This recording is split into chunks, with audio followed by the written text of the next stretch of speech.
from the cook shack on a bright sunny day. Gaston and I are here again today to invite you into our world of creating some new recipes or modifying others.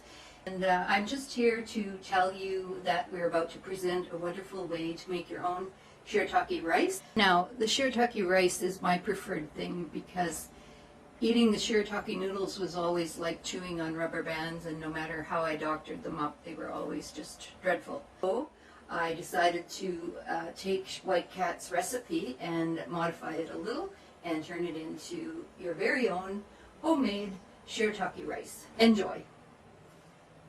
To White Cat's recipe, so it's 1 tablespoon of the glucomannan, 2 of the oat fiber, and a 1/4 teaspoon of the pickling lime. So I'm just going to mix this into my 1 cup of cool water, and it's not going to take long, which I am then going to transform into sort of a rice. So you see here that my mixture is extremely thick. Stick things to it. So what I'm going to do with this is transfer the amount into a simmering pot of hot water. So this is my boiling mess of konjac and oat fiber, and it's cooked for as hard as rock. And so I'm going to put this into cold water to cool off. Now you see that I have my globs of glucomannan in my food processor here. It doesn't look like much. So I'm putting the lid on and I'm going to pulse this. See that it breaks up into smaller chunks.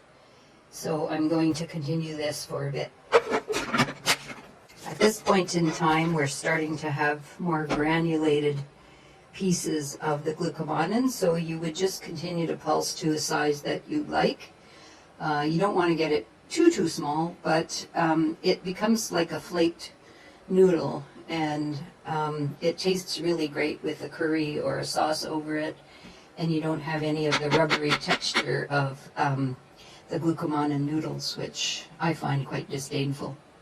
So this is about 2 minutes in my food processor. So you can process this a little more if you like, but bear in mind that you're going to dry fry this, so that's going to bring down the size a little bit as well.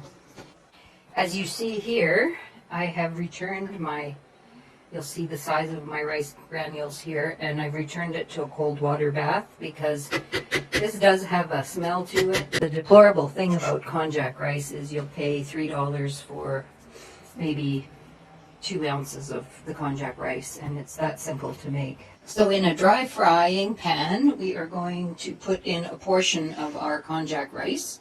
So you don't want any oil or anything in this. You just want to basically cook the water out. There's so much water in this, you'll see that once it's cooked up, we likely will have about a 1/4 cup of rice. But we'll measure it just to be sure. This is probably about 8 minutes in. It was longer than I thought.